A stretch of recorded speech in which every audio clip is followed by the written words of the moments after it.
नमस्कार। बीए तृतीय वर्ष की ऑनलाइन क्लास में आपका स्वागत है।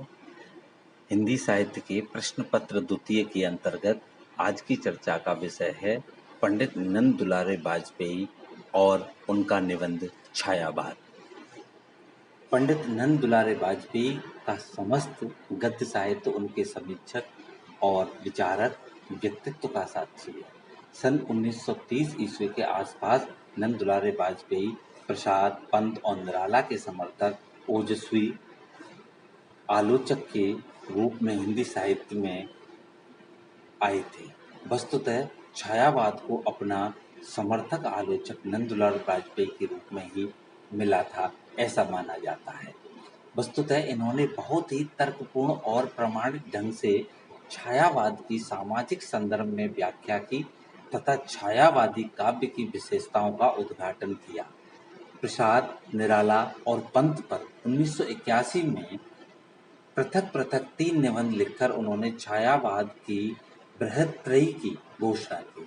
उनके अनुसार प्रसाद के काव्य में मानवीय भूमि, निराला के काव्य में बुद्धि तत्व तथा पंत के काव्य में कल्पना की प्रधानता है। वाजपेयी जी का महत्व इस बात में है कि जब पुराने खेमे के आलोचक के प्रहारों से छायावादी कवि कुंठित हो रहे थे, तब उन्हें वाजपेयी जी का समर्थन प्राप्त हुआ था। वस्तुतः वाजपेयी जी ने प्रमुख ग्रंथों की रचना की, जिसका विवरण इस प्रकार है। नंबर 1, हिंदी साहित्य 20वीं शताब्दी। नंबर 2, आधुनिक साहित्य। नंबर 3, नया साहित्य, नए प्रश्न। राष्ट्रीय साहित्य तथा अन्य निबंध, आधुनिक काव्य रचना और विचार, प्रेमचंद साहित्यिक विवेचन, जयशंकर प्रसाद, कवि निराला इत्यादि उल्लेखनीय हैं। पंडित वाजपेयी की पहली कृति हिंदी साहित्य 20वीं सदी नामक जो पुस्तक लिखी गई थी, उसमें 1930 से लेकर 1940 तक के बीच के कुछ निबंधों का संग्रह इस पुस्तक के माध्यम से देखा जा सकता है और यह एक महत्वपूर्ण पुस्तक है। इस पुस्तक के संदर्भ में विश्वनाथ त्रिपाठी ने लिखा है कि पंडित नंद दुलारी वाजपेयी के आलोचना ग्रंथ हिंदी साहित्य 20वीं शताब्दी में पंडित रामचंद्र शुक्ल पर तीखे लेख संकलित हैं। पहले लेख में उनके महत्व और उनकी देन की चर्चा है। कहा जाता है कि पंडित वाजपेयी ने यह लेख आचार्य रामचंद्र शुक्ल की मृत्यु के पश्चात लिखा था। वस्तुतः 2 लेख आचार्य शुक्ल के जीवन काल में ही लिखे गए थे। इन दोनों लेखों में अधिकतर शुक्ल जी की समीक्षा की सीमाएं बताई गई हैं। इस पुस्तक में वाजपेयी जी के वास्तव में शुक्ल जी से असहमति जताई है एवं स्पष्ट रूप से कहा है कि स्थूल व्यवहारवाद को निस्सीम बताकर और रहस्यवाद की अनकोए से तुलना कर विद्वान शुक्ल जी ने नवीन कविता के साथ अन्याय किया है। पंडित वाजपेयी के इस कथन से विश्वनाथ त्रिपाठी ने आपत्ति व्यक्त करते हुए लिखा है कि सच्चाई तो यह है कि रहस्यवाद की हिमायत करने पर भी वाजपेयी जी उनका उतना विश्लेषण नहीं करते जितना कि उसे अनकोआ कहने वाले शुक्ल जी। विश्वनाथ त्रिपाठी ने अन्य स्थानों पर शुक्ल जी के विवेचन से वाजपेयी जी के छायावाद संबंधी विवेचनाओं की तुलना की है। वस्तुतः छायावाद के भौतिक संदर्भ का संकेत देते हुए पंडित वाजपेयी जी छायावाद की आध्यात्मिकता पर बल देते हैं।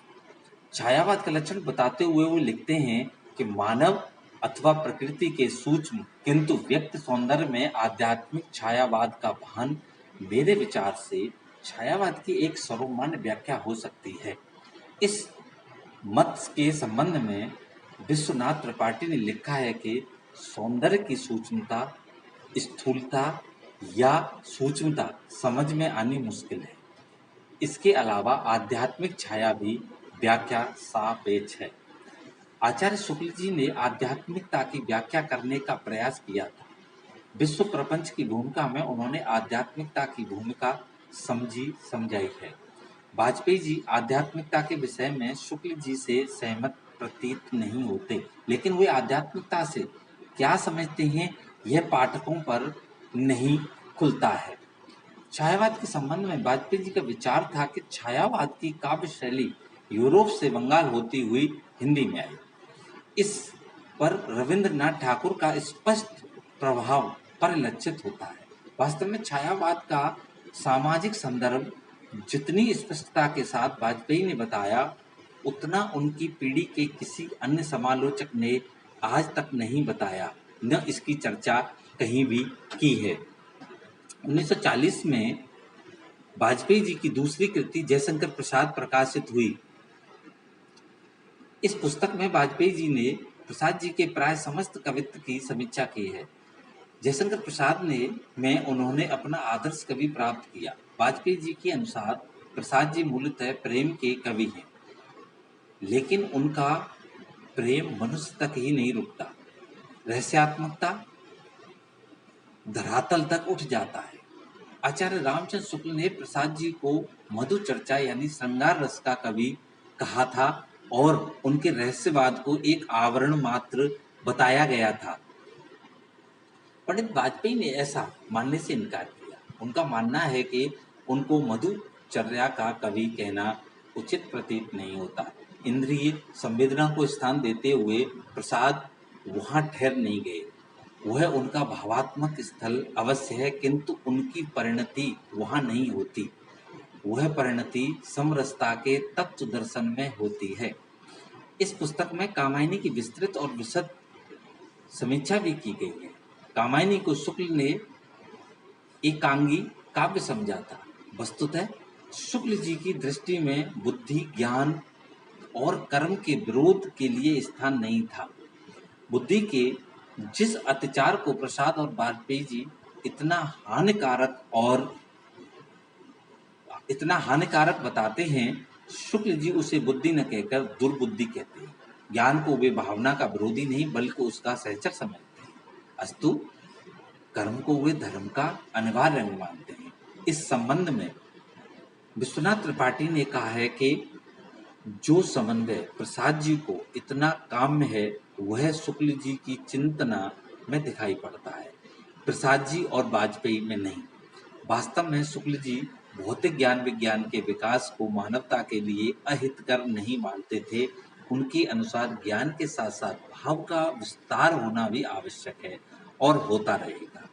कवि या आलोचक को हृदय और बुद्धि में सामंजस्य ढूंढने का प्रयास करने की आवश्यकता है, न कि भौतिक विकास से घबराने की जरूरत है। इस तथ्य पर ध्यान न देने के कारण ही वाजपेयी कामायनी के अंतर्गत बुद्धि की अति से चिंतित हैं। प्रसाद जी के बाद वाजपेयी ने निराला को पसंद किया। कामायनी के काव्य को पसंद करने का कारण उनके इस कथन से पता चलता है कि निराला के काव्य का मेरुदंड ही रहस्यवाद है। उनके अधिकांश पदों में मानवीय जीवन के ही चित्र हैं सही, किंतु वे सब के सब रहस्यानुभूति से रंजित हैं। वस्तुतः रहस्यानुभूति से रंजित मानव जीवन के चित्र वाजपेयी जी के लिए आदर्श कविता के रूप हैं। अस्तु निराला के यथार्थवादी काव्य के मुकाबले उन्होंने उनकी आत्मा, उनकी अणिमा तथा अर्चना जैसी रचनाओं को उनकी मूल प्रकृति की रचना माना है। कहने की आवश्यकता नहीं कि ये निराला जी की मूल और वास्तविक प्रवृत्तियों की परिचायक रचना है, किंतु अन्य स्थान पर वाजपेयी जी ने निराला की मुख्य भावभूमि उनकी मानवीयता को बतलाया है। उनकी दार्शनिकता और उसका आध्यात्म औदात्य के उपकरण बने हैं, परंतु उनकी कविता की मुख्य भूमि मानवीय धरातल के समीप रही है।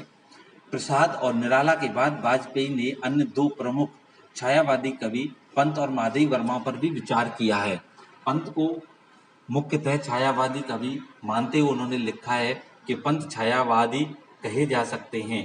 वे प्रकृति प्रेमी हैं, उनमें आध्यात्म सत्ता का अनुभव करते हैं, सूक्ष्म सौंदर्य की वायवी कल्पनाओं के उद्भावक हैं। छायावादी सांस्कृतिक, लौकिक और वस्तु जगत को प्राथमिक महत्व नहीं देते हैं। कल्पना जगत में वह अधिक विहार करते हुए प्रतीत होते हैं। उनमें आध्यात्म के तत्व मौजूद रहते हैं। पंत के ज्योतिष्ना नाटक में प्रतीक रूप में स्वर्गीय ज्योतिष्ना का पृथ्वी पर अवतरण दिखाया गया है। यह छायावादी दर्शन की ही मूल भूमिका है। पल्लव या गुंजन में ऐसा ही दर्शन देखने को मिलता है। पंडित वाजपेयी जी के इस कथन से स्पष्ट होता है कि पंत जी की छायावादी काव्य ही सबसे अधिक प्रिय है, क्योंकि उसमें स्वर्गीय ज्योतिष्ना का पृथ्वी पर अवतरण हुआ है, अर्थात मनुष्य और प्रकृति का आध्यात्म से संयोग कराया गया है। महादेव वर्मा के काव्य से वाजपेयी जी को यह शिकायत है कि चूंकि उसमें एक मधुरतम व्यक्तित्व की योजना की गई है, इसलिए उसमें शुद्ध रहस्यवाद की कमी प्रतीत होती है। वस्तुतः वाजपेयी जी ने प्रयोगवाद पर भी आगे चलकर विचार किया है। उनके अनुसार प्रयोगवाद हिंदी की अपनी काव्य परंपरा से विच्छिन्न था। उन्होंने कहा था कि नवीनता लाइए, पर अपनी विरासत से मुंह न मोड़िए, उत्तराधिकार न छोड़िए। अन्वेषण के लिए अन्वेषण ही नहीं, जीवन संबंधी धारणा और सुधार के लिए प्रचुर स्थान है, उस ओर आगे बढ़िए। अपने प्रति, काव्य के प्रति और समय और समाज के प्रति उत्तरदायित्वों को भूलकर प्रयोग नहीं किए जा सकते हैं। इन प्रयोगों का अर्थ होगा शून्य पर दीवार खड़ी करना। वाजपेयी जी की दृष्टि में प्रयोगवादी कवियों की कोई दिशा नहीं थी और किसी मूल्य में उनकी आस्था नहीं थी, इसलिए वाजपेयी ने उनकी तुलना निहिलिस्टों से की है। धन्यवाद।